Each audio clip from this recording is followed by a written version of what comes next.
There are certain RPGs that are mythologized in the RPG community. Many of them you've heard of and are easily accessible to play, such as Final Fantasy VII and Skyrim. Suikoden 2 has similarly been lionized for years and years, but the availability to play it along with the rest of the series has been limited.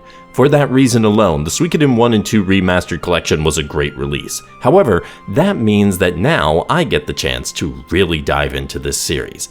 I've been waiting so long to play and see what all the hype is about. Last time I took y'all through my thoughts on Suikoden 1, and now it's time for the big dog, the one that has become a revered cult classic since its release, Suikoden 2. Suikoden 2 is a turn-based RPG developed and published by Konami. It returns pretty much the entire staff from the original game, and is the last mainline game in the series to be fully written and developed with series creator Yoshitaka Moriyama. The game was released initially for PlayStation in December of 1998 in Japan, September of 1999 in North America, and July of 2000 in Europe. Since then, the game has twice been released as part of a compilation with Suikoden 1, with 2006's PSP compilation release exclusive to Japan, and the more recent 2025 remaster release coming worldwide. Upon initial release, the game was scored similarly to the first game with solid reviews from critics. Over the intervening decade since release, though, Suikoden 2 has taken off in the esteem of the public and critics, outpacing the original in several ways. The main way that Suikoden 2 is said to be superior is with its story, a particular point of emphasis for this entry according to Murayama himself. Given the success of Suikoden 1, the development and ambition for the sequel got bigger, which I think very much describes Suikoden 2 relative to the first game. It is a bigger game, but as we all know, bigger does not necessarily mean better, so let's dive into it. 3 years after the events of Suikoden 1, we are now transported up north to the Kingdom of Highland and their war with the city-states of Joustin.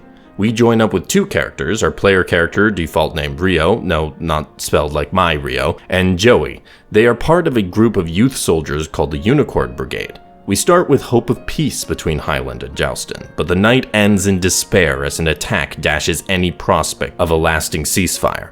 Rio and Joey flee the attack and manage to survive. As they try to find their footing afterwards, an opportunity presents itself in the form of runes that will set Rio and Joey on very different paths through this conflict. The ultimate goal is peace across the land, but what will it cost our hero before it is achieved? Without getting into spoilers, here's what I think are the greatest strengths and weaknesses for Suikoden 2's story. The first strength is undoubtedly the antagonists. Suikoden 2 has memorable antagonists in multiple ways, and that lends greater weight to the story as we struggle through the conflict. The political intrigue for Suikoden 2 is also amped up with detailed relationships between the different city-states and each other, as well as how they deal with Highland and the other surrounding nations or groups. One of the areas of the story that suffers for this increased focus on both the main party and the antagonist, as well as the increase in political detail, is the pacing. The game is bigger, and thus a lot has to happen on the story and gameplay side of things before events can move forward, and there are times it feels like the story is dragging with slow momentum. Slow momentum isn't always an issue, but when combined with some other moments where the story is going breakneck speed, the inconsistency caused me some consternation, as I feel a steadier pace would have achieved a stronger overall result. A strength for Suikoden 2 that wouldn't be possible for the first game's story comes from the recurring characters. I really appreciated how they were handled. Their presences are believable without taking away the focus from the story of the main cast of Suikoden 2. It was great to see how they had grown and changed over the 3 years in between games. As you can see, overall, a pretty positive reception on the story front. I have some minor quibbles with certain character details, but for the most part, the only thing that I think held back the game's story was the uneven pacing. As with the first game, there are 108 stars of destiny to recruit in the game, and recruiting them all is necessary for the best ending. Suikoden 2 has made this more difficult with some particularly challenging recruitments to handle. I did get tripped up on one of them, no, not the one you're thinking of, my Suikoden veteran friends, and failed to get the best ending on my first run, but such is life. While the recruitment was still mostly fun, I did find that there were times when Suikoden 2's recruitment process didn't respect my time. The squirrel recruitment is a big example of that, along with other characters that had steps that felt like busy work. I'm okay with some additional tasks during recruitment that reveal more about the characters to get to know them better. Unfortunately, that's not always the case with the tasks you're set. On the plus side, the characters are again a strong group with plenty to choose from that will appeal either on the personality side of things, or on the gameplay side of things, or just have nice designs, and in the best case scenario will appeal to you on all fronts. You will be able to find some favorites in this cast, I guarantee you, and that's even beyond the returning favorites. Now, as for gameplay, as per Suikoden series staples, there are 3 different types of gameplay. There is the standard turn-based combat that will be 90% of the gameplay you encounter, then there are the war battles which have had the biggest change from the first game, and finally the one-on-one duels between characters. I'll start with the biggest one, with the standard turn-based combat. You have a party of up to 6 characters, 3 in the front row and 3 in the back. Each character has a range which will determine generally where you place them on your lines. Short-range characters have to go in the front to be able to hit the enemies. These are your bulkier, more melee-based units. Medium range can go in either row and are correspondingly more versatile stats-wise, and long range tend to have lower defense and can hit everyone from any position. These are your mages, your archers, etc.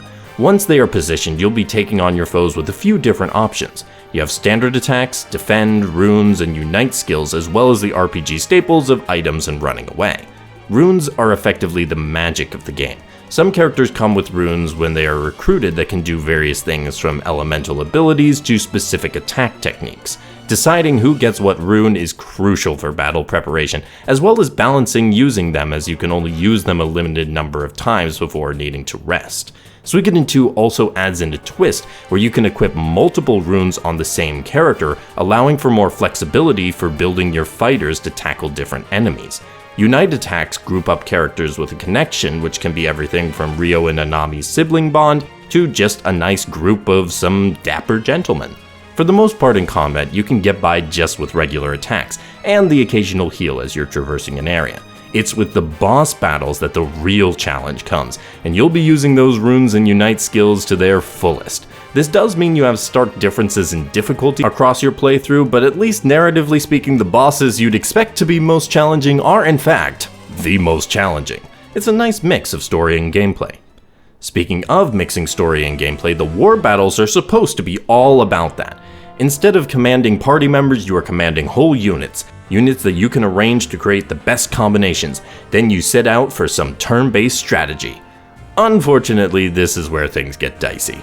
Going into Suikoden 2, I was excited for this form of war battles because as a Fire Emblem fan, this system seemed more engaging than the rock, paper, scissors version in Suikoden 1.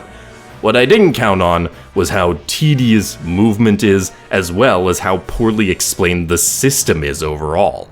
All units have pretty much 2 points of health. Each attack has a percentage chance to take one of those points based on a unit's attack and defense.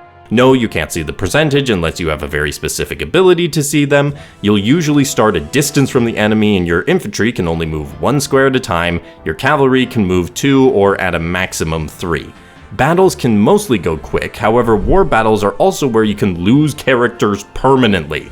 If a character dies in battle, you lose them as a star and can no longer get the best ending, which means that we have to play in the most cautious and boring way possible to make sure not to lose anyone. In one case, that meant having an archer unit fire with only a 5% chance to do damage on a unit I couldn't risk anyone else attacking for fear of losing someone, so I just waited until the 5% finally hit. Peak gameplay, y'all. I think they either needed to lean further into the Fire Emblem style of play to make the battles more dynamic, or go back to the previous basic but more straightforward system. I dreaded war battles, which is okay because most of the game doesn't have them, but towards the end there's a long sequence of them. I like the concept of war battles to communicate the biggest battles of the actual war part that we're participating in, but between Suikoden 1, 2, and Eiyuden Chronicle 100 Heroes, I'm not sure anyone has cracked the code of making them engaging on both a story and gameplay front. Maybe the Suikoden games I haven't played or future entries can figure that one out. That leaves just the duels to talk about, and these are pretty easy to explain. In certain important moments, an enemy will usually take on our fearless leader in single combat. You have to read the dialogue lines from your opponent to suss out if they are going to go for an attack, defend, or special move. Attack beats defend beats special, and special beats attack. It is a rock, paper, scissors system, and the dialogue is your one advantage on what to choose. I don't know if it's simply that I'm getting better at the system, but I did find it far easier to figure out what to choose in Suikoden 2 than previous games I've played. Either way, it's a nice touch, but infrequently used, which is to the game's benefit as it emphasizes the importance of these particular moments narratively when they are few and far between. That leaves the castle for game content to talk about, and yes, like in Suikoden 1, you will have your own castle that will expand and feature shops and other helpful locations as you recruit more characters. Obtaining the castle did happen far later in the game than I was expecting, but once you've got it, it's a nice area that I found very helpful and has even more to offer than the first game's castle in the form of minigames. There's a cooking minigame with a whole narrative side quest to go along with it, as well as a rope climbing racing game, the standard RPG fishing mode, and a surprisingly difficult whack-a-mole game. I enjoyed these, and the rope climbing one was particularly helpful for getting useful items. What unfortunately held Suikoden 2's castle back was the timing of when you would get certain features. Getting a blacksmith to upgrade weapons and the ability to fast travel in the game took ages, and I could not discern a good reason as to why that was.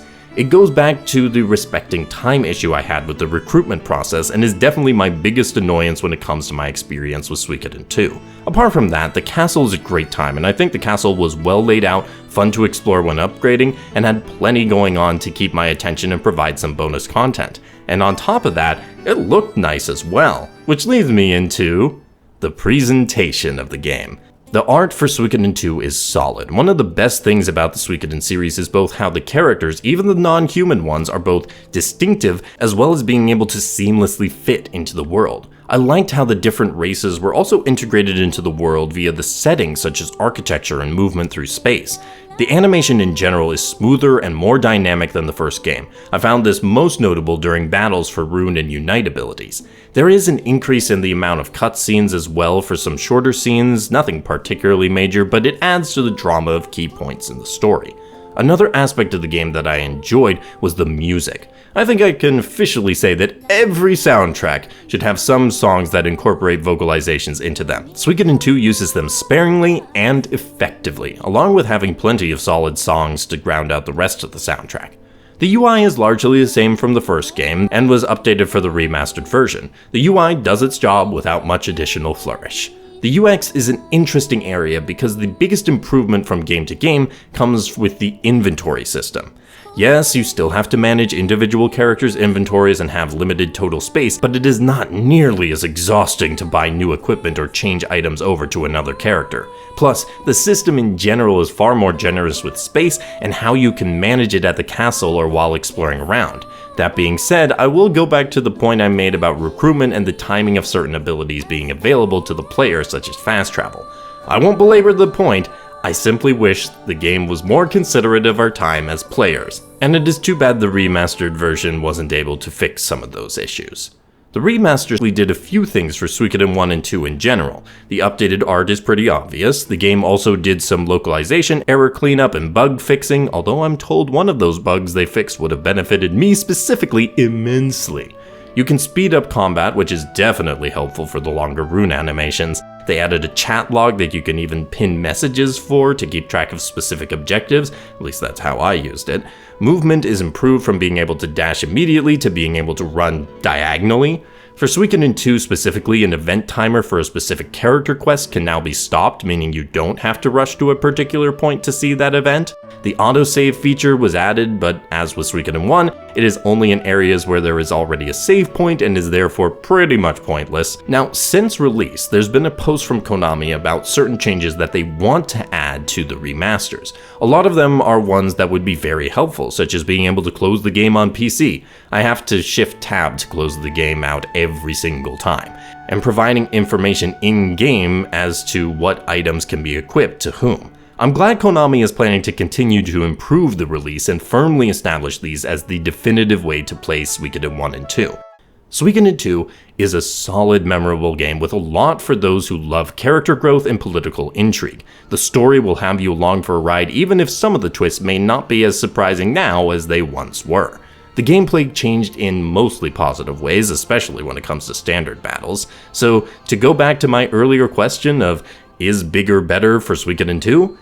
I would say so, and that's why I'm certain those who enjoyed the first game will enjoy this one.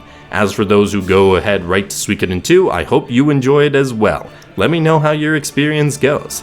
Thank you for giving my video a watch. If you are feeling even more generous, I would greatly appreciate it if you would give the video a like and comment below your thoughts on Suikoden 2, the remaster, or whatever else you wish to say. Subscribe if you have not already for more RPG and other game content. I hope to someday be able to give more Suikoden or Eiyuden Chronicle content. We just need to wait to see what Konami and or Rabbit and Bear have in mind next. Either way though, I will see you in the next video. Have a great day and happy gaming.